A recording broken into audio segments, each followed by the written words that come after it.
Bismillah ar-Rahman ar-Rahim. I'm Dr. Mohibullah Wazir, and we were discussing the urinary bladder. This is the second lecture. Okay, then now you can see this is the superior surface, while this is the inferior surface. This is the superior surface, and this is the inferior surface. And the inferior surface actually is like that. This is model, they have not made it properly. It is actually two inferior lateral surfaces, one this inferior lateral and one this inferior lateral surface being in the middle line like this, one inferior lateral and another inferior lateral. And this inferior surface, now you can see over here, it is being related to the pubic bone, and it is not covered by peritoneum, because I told you the peritoneum covers this surface and then it gets reflected to become continuous with the peritoneum of anterior abdominal wall. And over here it is in contact with the pubic bones. And note the point that the space between the urinary bladder and pubic bone and levator ani muscles over here, this is being filled by a pad of fat. Allah has arranged so beautifully that the space between this inferior lateral surface and this pubic bone over here, this space is being filled by a pad of fat which is called as retropubic pad of fat. And the space which contains this pad of fat, that is being called as retropubic space or retropubic space of Ritzius.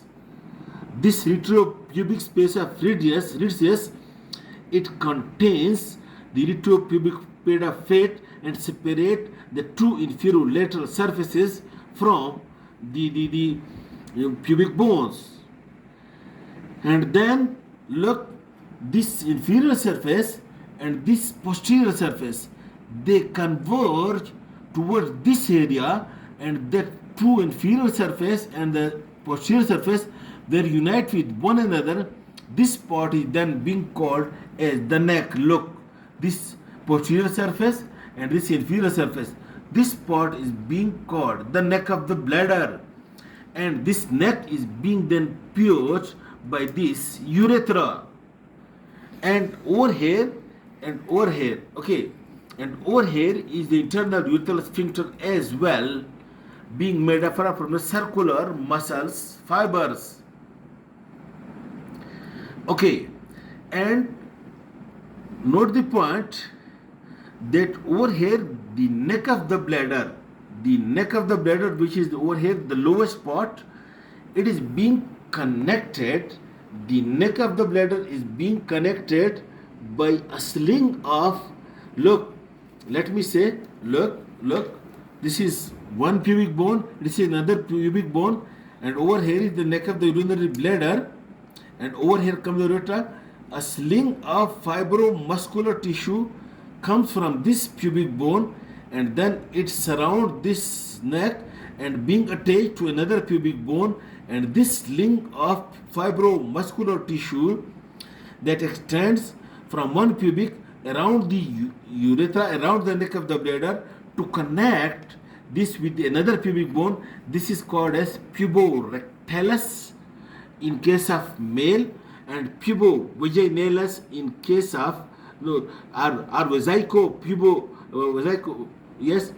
puborectalis or pubovaginalis or vesicovaginalis in case of female. This ligament is being called, and it keeps the neck and posterior surface more fixed during contraction, during dilatation of the urinary bladder. Okay, now the urinary bladder is being made up of muscles, or a thick, you can see a thick wall of muscles, and these muscles are being arranged in three layers but interlacing with one another. You can see these muscles so interlacing three layers, so that when the urinary bladder contracts, it contracts as a mass to propel the urine outwards. But note the point, look, the ureter when enters into this urinary bladder, it travels through this thick wall obliquely travel through this thick wall obliquely. So number one, when the ureter passes through this thick wall, this is the narrow part.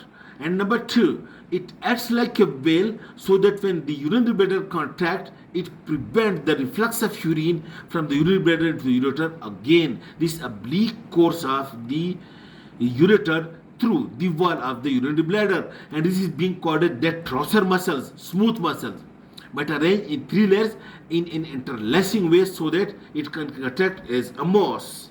Okay, now when you open the urinary bladder, you would see that the internal surface of the urinary bladder is being lined by a mucous membrane which is having folds, and these folds, when the urinary bladder become distended, these folds disappear. So while look, the lower part of the inner surface of the urinary bladder is triangular shape. It is the area between the two ureters. Look, this is one ureter and this is another ureter. This area, and this is the urethral orifice. This area between the two orifices of ureters, between the two orifices of ureters and urethral orifice, this is called as the vesicle trigone. And over here, the mucous membrane is not folded, but it is smooth and it is tightly adherent to the underlying mucosa. And the one orifice of the one ureter and another ureter, they are being separated from one another by 2.5 centimeter during cystoscopy. You can see a narrow slit. But if the bladder being distended, and that time the two ureteric orifices may separate from one another by 5 centimeter, and this ridge-like structure passing from one ureteric orifice to another ureteric orifice and forming the upper bound of this trigone, this is being called as interureteric crest. While in the lower part of the trigone, at the opening of the urethra, over here you can see this small rounded elevation, and this is called as ula, that is being produced by the underlying the medial lobe of the prostate, and this become more prominent in the old age, the medial lobe prostate. These you can see over here as well. Look, this is the urethral orifice, this is the two ureteric orifices, this is the trigone. Over here are the folds, and this is smooth.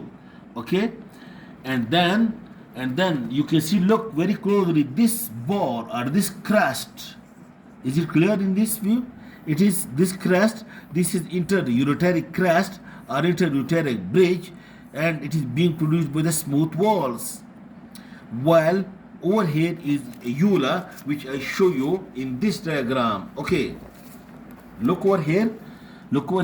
This is the trigone, and this is the interureteric crest, and this elevation, this is called as the ula. So this is the interior of the urinary bladder, and the urinary bladder is being made up of smooth muscles. Okay,